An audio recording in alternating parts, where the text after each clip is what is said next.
Good evening, everyone. Thanks for joining us tonight. We wish you happy Ramadan. Hi, good evening, ladies and gentlemen. Welcome to the second of the Ramadan events organized by the Dialogue Society. I am Mehmet from Sheffield and I will be your host tonight. As you all know, we are going through a very difficult period of time. Our thoughts and prayers are with everyone during these unprecedented times. I'd like to start by thanking the NHS staff, key workers, and their families. They are really making history. Due to the outbreak of the COVID-19, this year we are organizing our Ramadan event online. Today's theme will be Embracing the Spirit of Ramadan. It is an honor to be online with you, and I hope that you will enjoy the time that we will spend together this evening. Tonight, we are going to listen to some honorable guest speakers from Sheffield, watch some homemade videos, and listen to a traditional live Sufi music performance. Let me introduce you our speakers in the order that they will speak. We will first listen to Mrs. Fahira Rahman, who is a community activist, to deliver the opening speech. Then we will listen to the Lord Mayor of Sheffield, Tony Downing. Then we will be listening to Chief Inspector Stuart Walne from South Yorkshire Police Neighbourhoods Unit. We will then listen to Chief Fire Officer Alex Johnson from South Yorkshire Fire and Rescue. Then we will listen to Mr. James Smythe, who is the Assistant Principal at the Sheffield College. We will then be listening to Dr. Kevin O'Grady's speech, who is one of the Cohesion Advisors from Cohesion Sheffield. Before we start, I'd like to remind you to subscribe to our channel to be notified of our future events and leave your comments below. Before moving on to our distinguished guest speakers, we will first listen to a live traditional Sufi music performance by Mr. Ahmet Gül, who is a musician and a film producer from Canada. Mr. Gül, the stage is yours.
Hello, everybody, and happy Ramadan. Thank you for inviting me to this meeting. Thank you so much. That was very soothing and relaxing. Listening to the reed flute always creates a spiritual moment for me. Thank So, you. Fahira, I'd like to start with you with your opening speech, please. Okay, thank you very much. Good evening, everybody. During Ramadan last year, I had the pleasure of meeting some of the speakers that we have tonight, and I met them in person for a Dialogue Society Iftar event. And during Ramadan, Muslims focus even more on their service to others and on their own personal and spiritual development through a concerted effort, through discipline, and through practice of their faith. And ordinarily, you'd find many Muslims inviting guests into their homes to break the fast together, hoping to share food, hoping to share blessings of this sacred month. And this aspect of communal nourishment helps us to remember to think about others, our families, our friends, our neighbours, our communities. But this year, Ramadan has been very different for all of us. And unfortunately, we've not been able to invite people into our homes. However, on a positive note, this may be the first Ramadan for many people where we're actually spending the whole of Ramadan at home with our families throughout the month. And it may also be the first Ramadan where, instead of fitting spirituality into our very busy lives, we'll be able to focus our lives around our spirituality and make the most of our most precious commodity, which is our time. For all of us, these are testing times, and in fact, they provide an opportunity for us to reflect deeply and to make the most of the things that we do have, whether that's having the time or ability to prepare more, or less distraction, and more opportunity to commit to the causes that are important to us. We may have to remain indoors, but we can still reach out and give to others and provide emotional support or financial support to those, whether they're elderly or vulnerable. So it could be to, going and picking up shopping for somebody, or picking up their prescription, or just a video call just to check on them, to give them support.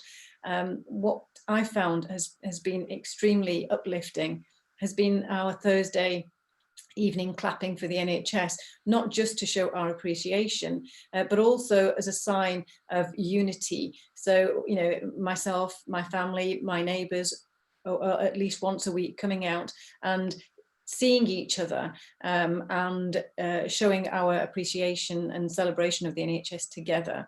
So this unity has really helped to keep our spirits up. The pandemic's shown us that much of life is uncertain and that nobody's invincible, no matter how much wealth or power that they have. We can all be tested equally. And whether it's from a certain religious background or cultural background, whatever we may be, whichever country we're in, this virus knows no borders. So whether somebody is in Mecca, or they're in Rome, or in Jerusalem, they're all affected in the same way. And we've realized how much we need each other. So this interdependence, so if in one country somebody is not maintaining the rules of social distancing or trying to prevent further harm, the impact of this is felt throughout the world. So Ramadan actually is an opportunity for Muslims to test their self-discipline and restrain themselves. So this year, we've got a little bit more that we have to restrain. So our life is still going on. The thing that's changed is that some of our routines have changed. So we still have routines, but they've been disrupted and they've been replaced by new routines and new patterns of working, new modes of communication.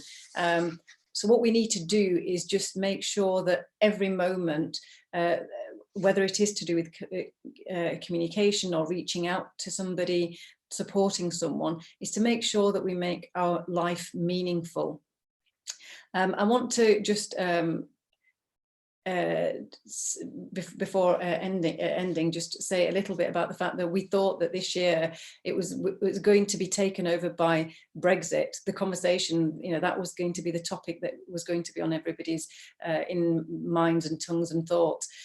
We know that obviously those situations are still there and it's bubbling in the background. However, the main focus has been about looking out for each other, about making sure that we save as many lives as we possibly can. So I think it's really, really important for us to, the work of the Dialogue Society as a volunteer has been very much about bringing people together from different backgrounds, faith backgrounds, cultural backgrounds, and about bridging the divides that are ordinarily there. So we need to be aware, and I think that the pandemic, what it's done it's heightened our sense of awareness of our neighbours, of our communities. And what we've got to make sure is that when we go beyond the lockdown, and when we've, beyond this 6 months or year, that we make sure that we continue the good works that we've started, whether it's because of Ramadan or because of this new situation that's arisen, and it's forced us to do certain things in different ways. But we must take the good and take it beyond this present situation and do the best that we can. Thank you. Thank you very much indeed, Fahira. Now we will watch a video on Ramadan, the important facts.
Now we will hear the Lord Mayor of Sheffield, Tony Downing.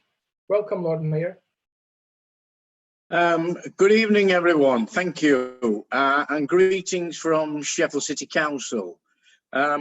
Firstly, I would like to pass on my very best wishes for the holy month of Ramadan as we go through these somewhat challenging times. The last couple of months has seen unprecedented circumstances with the spread of COVID-19.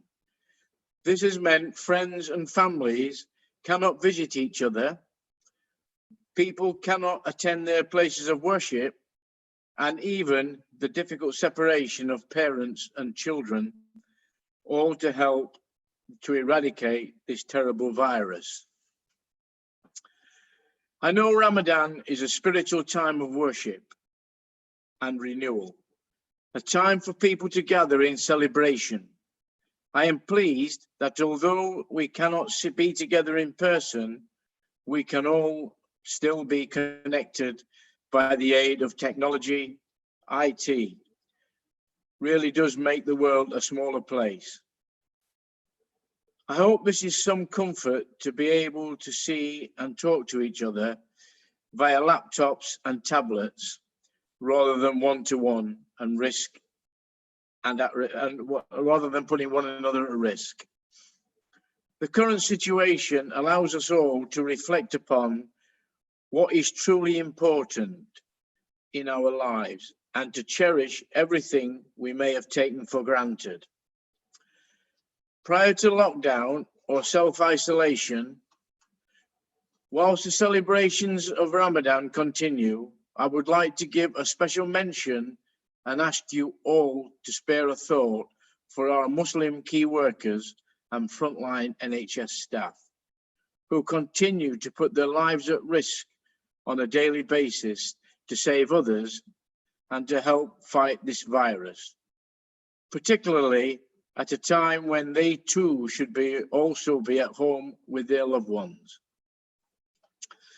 Finally, I would like to wish you all a safe, peaceful Ramadan, and although we cannot all be together, be safe in the knowledge that we are all doing the right thing in social distancing, and because of this, we will all be together much sooner.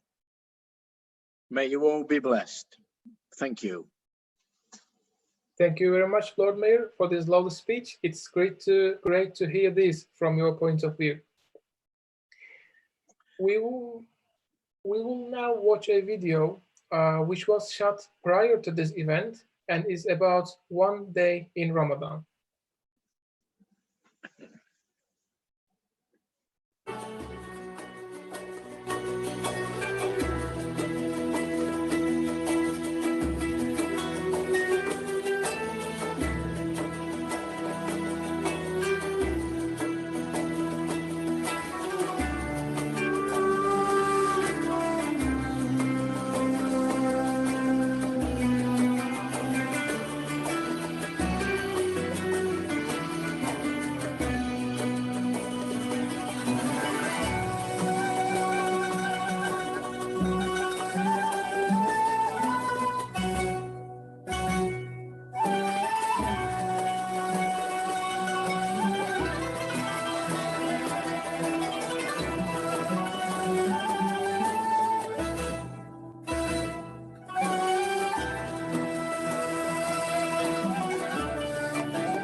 Alif Lam Ram Tim Ka Ayat Ta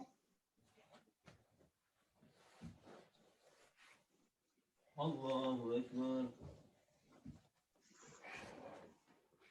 Semiyallahu limen hamide. Allahu Ekber.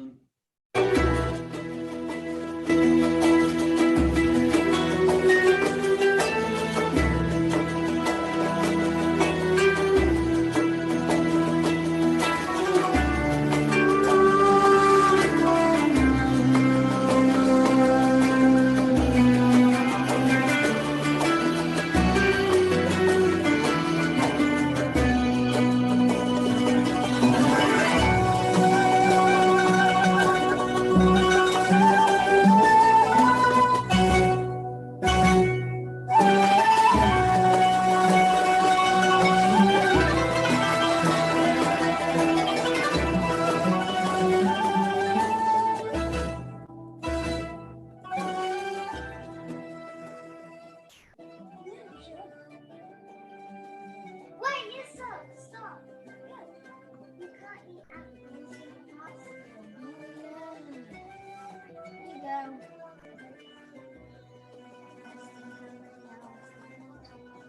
Around 2 hours-ish. Yeah, 2 hours. hour, 58 minutes. What's this one? I'm so hungry.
Allahu Ekber, Allahu Ekber. Allahu Ekber, Allahu Ekber. Eşhedü en la ilahe illallah.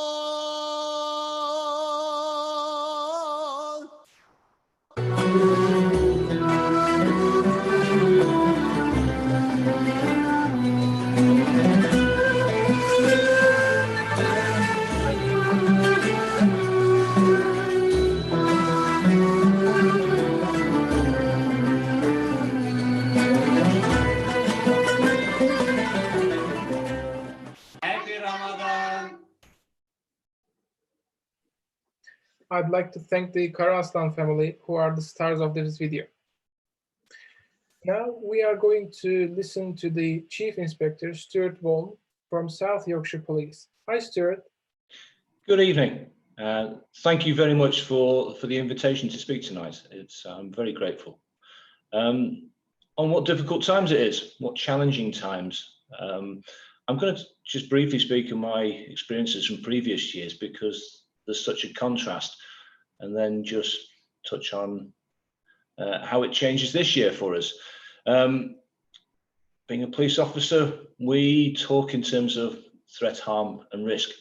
That's what we're here for. We're here to assess that, look at victims, how we can help them, how we can support them, look at the vulnerable, but also look at offenders. Because offending is a habit through necessity for many people, and challenges, particularly around drugs, affect offending, and the current situation has changed that as well. Well, let's start on a more cheerful note. Like this time last year, I was lucky enough to attend 2 different iftars. What tremendous events to be welcomed in, to enjoy a communal meal. It's a fantastic feeling, and it's just a shame that we can't do that this year, but I'm sure that will return in due course. In terms of the preparation for it, I'll talk in terms of threat, harm and risk. We look at our communities, but also at our colleagues. The very nature of Ramadan is it's a personal trial. The video showed 17 hours of fasting.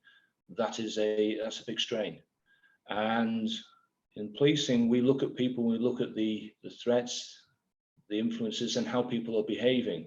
And to put somebody through a level of strain like that is a challenge, and it can affect the behavior. So we plan around what will happen, how we can expect people to behave, and that includes our colleagues. It's difficult enough doing a 12-hour shift. If you're not having food within that period, then you may not be able to work the same way. But we also look at people who may be vulnerable anyway. Then they're going through the discipline of a fast, and there needs to be some consideration that the way people behave may not always be the same.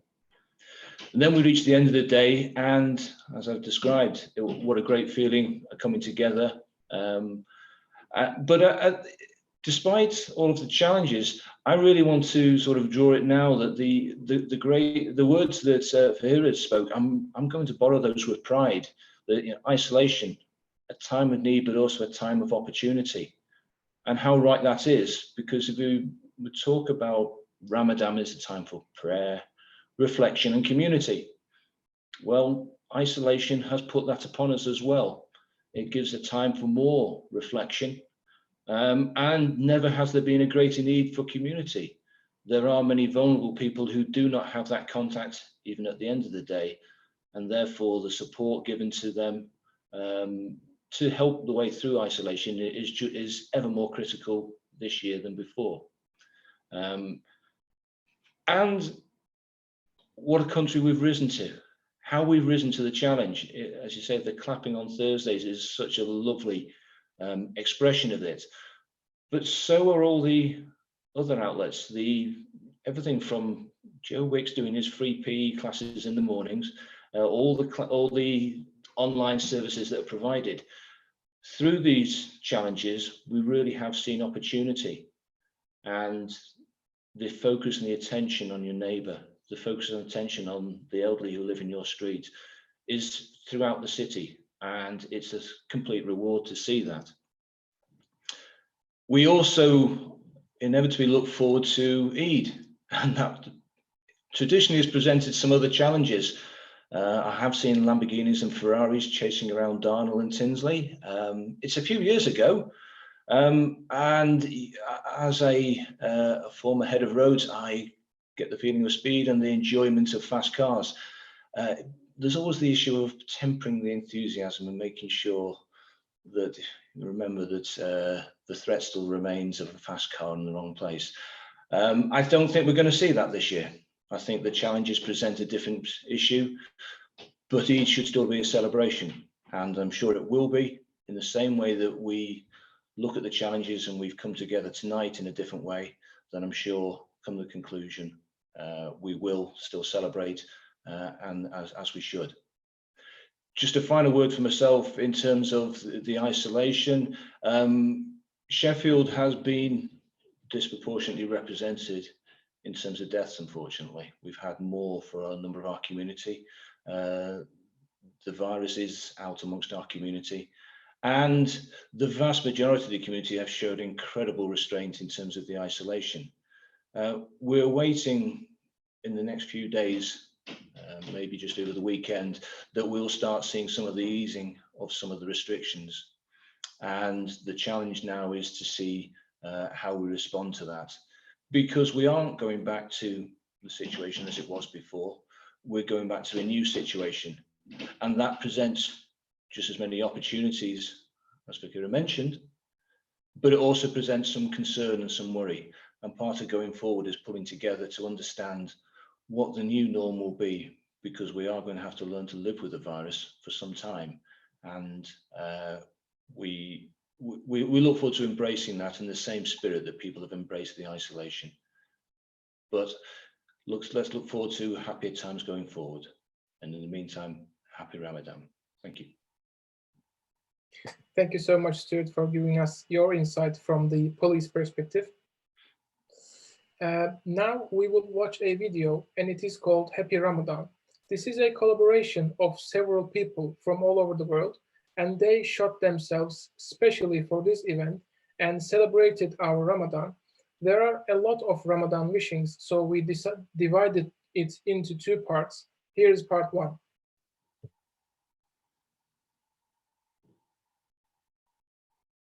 Everybody, my name is Sarah and Mustafa. We are from Austria. We love Ramadan. Happy Ramadan!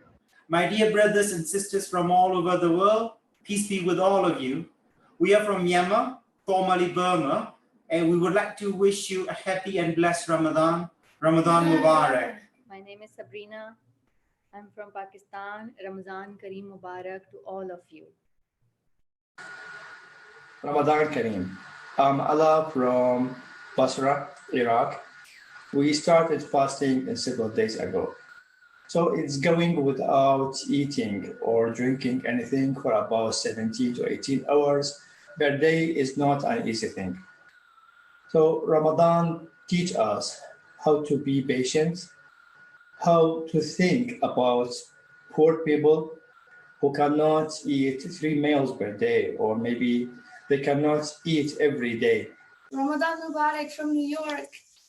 I wish all Muslims around the world a blessed Ramadan. Hello everyone, greetings from Cambodia. My name is Sochanpa and this is my son Ismail. And we wish this Ramadan bring the blessing of the entire humanity, that we can walk on the way of peace and harmony. Thank you.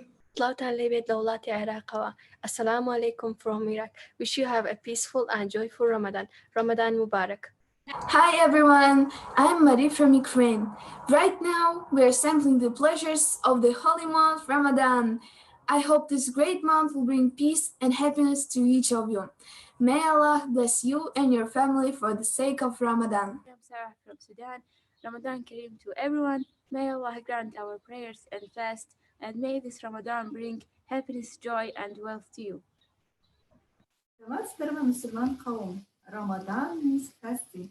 Muslims don't eat or drink anything between dawn and sunset. They also give up that habit and try to be model human beings for the whole month of Ramadan. For many, Ramadan is a chance to have more time thinking and reflect. It's a time of prayer. Ramadan Mubarak, everyone. Assalamu alaikum to all of you. My name is Zaida and I'm from Bosnia and Herzegovina. And I wish to all of you Ramadan Kareem. My name is Abubakar Ibrahim Bara from Nigeria, and I'm wishing all the Muslim Ummah around the world a happy Ramadan. May this Ramadan bring health, peace, and love to us all. Assalamu alaikum. Ramadan Kareem. Thank you very much. We were normally going to listen to the Chief Fire Officer, Alex Johnson's speech, but I think there may have been a problem with the connection. She hasn't been able to join the call. So we will skip this speech. Now we will listen to a traditional Turkish music performance, which was shot prior to this event. Many of you might know this couple. They are Ertuğrul and Aslıhan Erkişi. For those of you who don't know them, they are amazing artists and Turkish people love their music.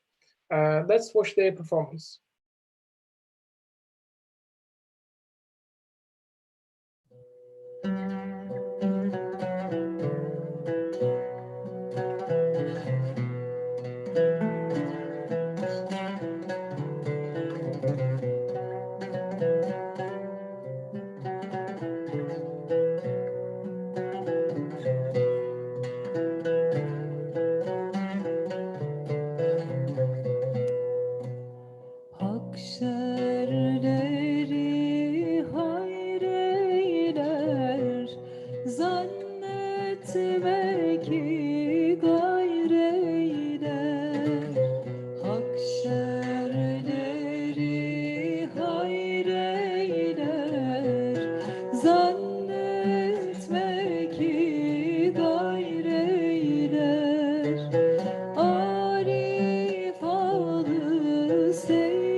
sine yan çıkma Mevla görelim neyler Mevla görelim neyler Neylerse güzel eyler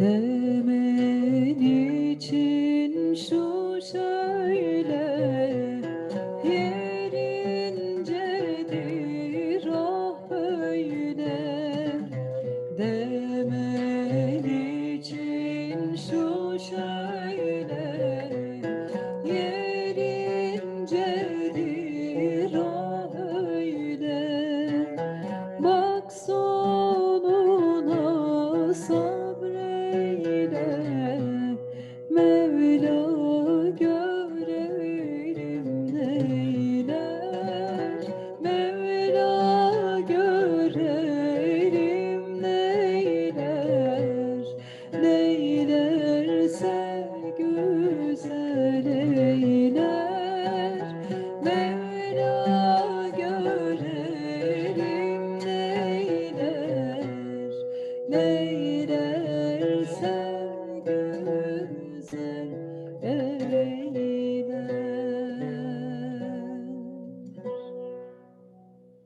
Happy Ramazan. Bütün dostlara, kardeşlerimize, bütün dünyaya hayırlı Ramazanlar diliyoruz. Selamlar, sevgiler.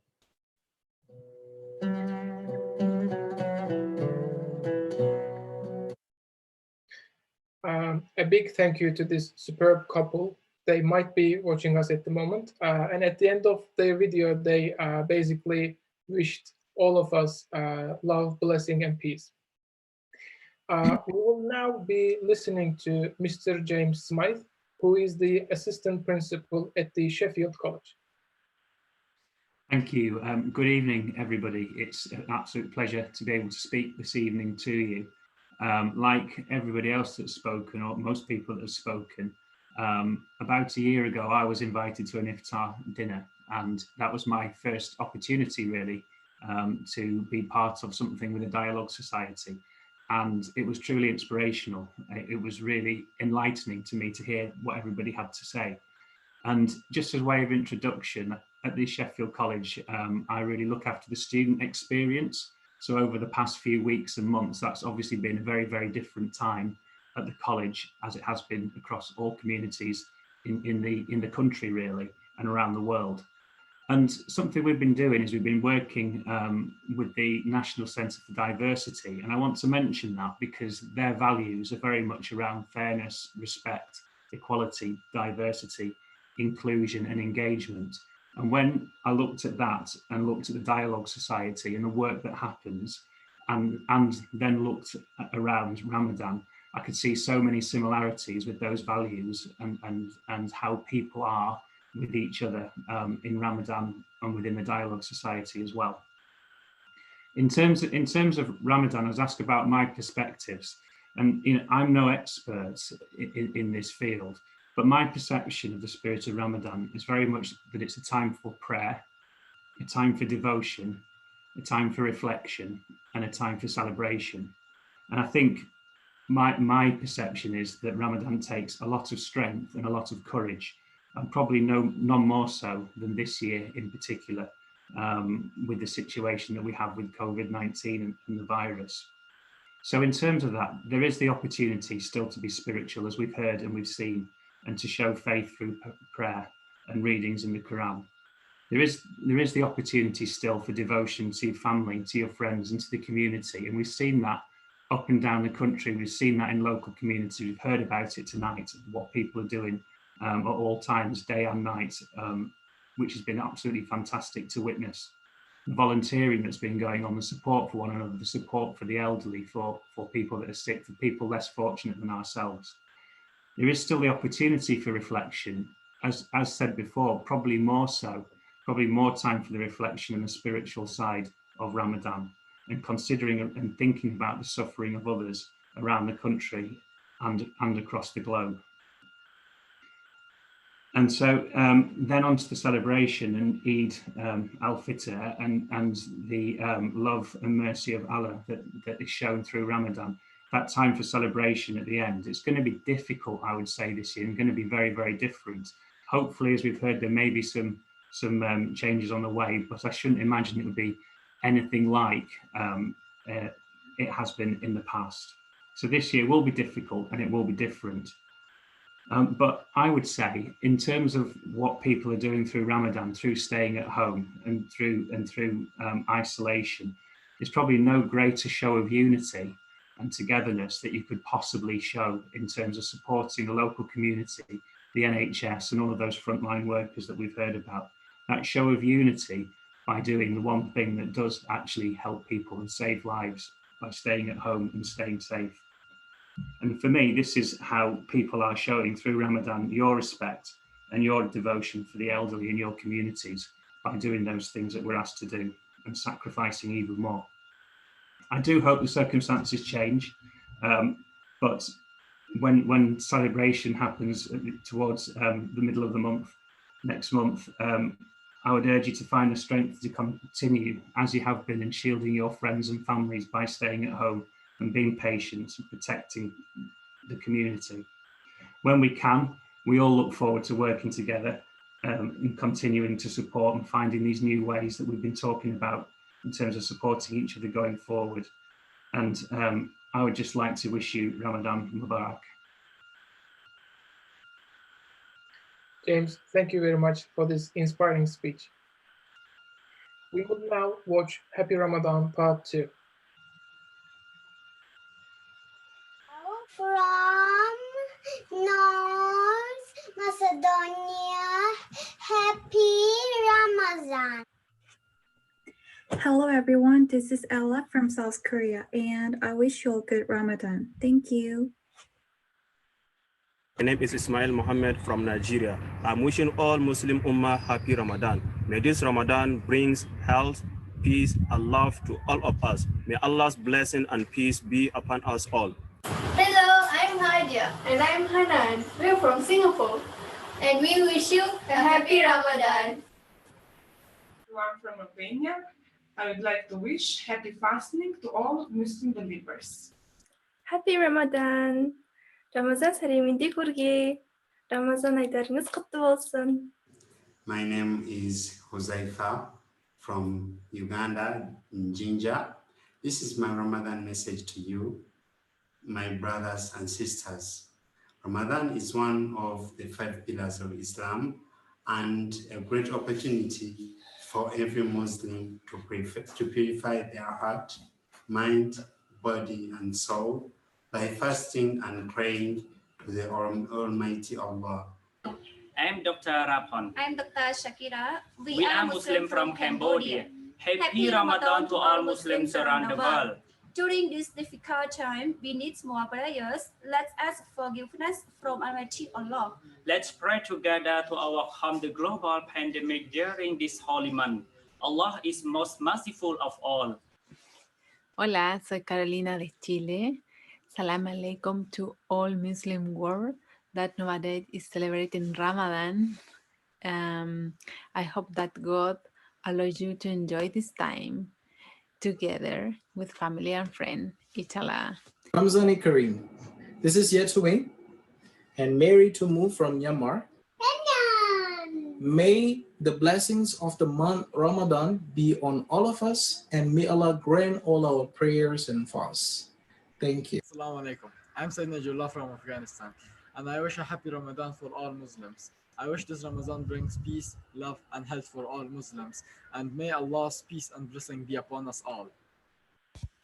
Bonjour, I'm Garance. I wish a good month of Ramadan to all Muslims. I hope that despite the current events, you can be with your family. So, happy Ramadan. My name is Asfia from Bandung, Indonesia. May the great Allah shower our paths with light and knowledge. May this month be an enlightening celebration for all of us. Ramadan Kareem. Hello, this is Esma from Korea. Happy Ramadan. Bye-bye. Thank you so much to all the people who took part in these videos. Now we will move on to our last but definitely not the least guest speaker, Dr. Kevin O'Grady from Cohesion Sheffield. Thank you, Mehmet. I'd like to begin by thanking Mehmet and Dialogue Society for the chance to speak to you all this evening. He's asked me to speak about the spirit of Ramadan and the need to stay at home during the pandemic. This, in some ways, is hard for me. I'm not a Muslim, though as I began to think about it, I realized that it brought together some of my recent impressions of Sheffield and the wider world. As I understand it, the spirit of Ramadan is created by remembrance of the revelation of the Quran, by spiritual self-discipline, and by solidarity with those who are in need. Speaking dialogically, I should find some point of comparison or similarity, and in fact, the pandemic offers that point. To help prevent the spread, we have to stay at home, only going out to exercise once a day or to get essential items. For me, this is easy. I have a spacious house and a large garden. Others are not so fortunate. They cannot stay at home because they have no home. According to December 2019 figures from Shelter, 152 people are homeless in Sheffield, 126 in temporary accommodation, 26 sleeping rough. The number will be much higher if you count those who are sofa surfing.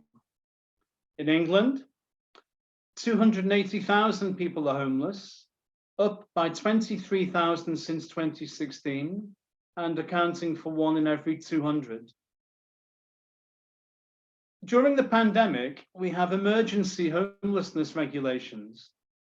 If you're over 70 or have an underlying health condition, such as chronic respiratory disease, your need for housing increases in priority.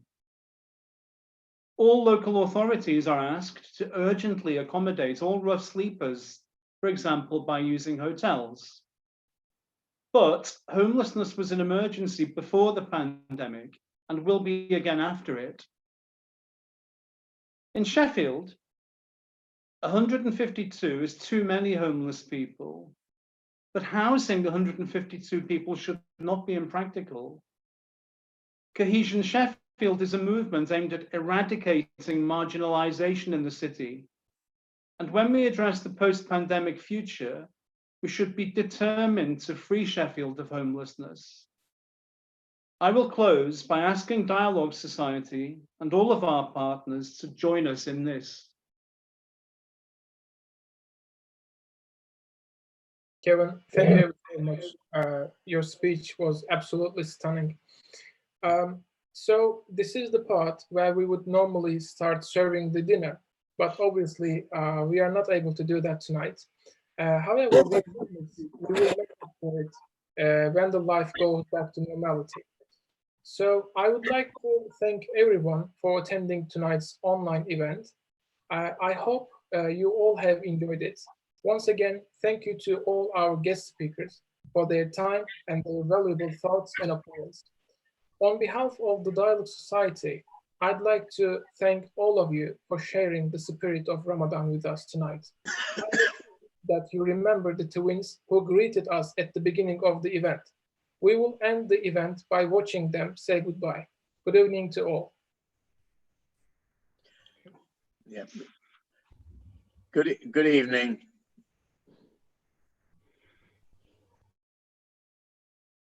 Thank you for watching us. Please stay at home and safe. Bye-bye.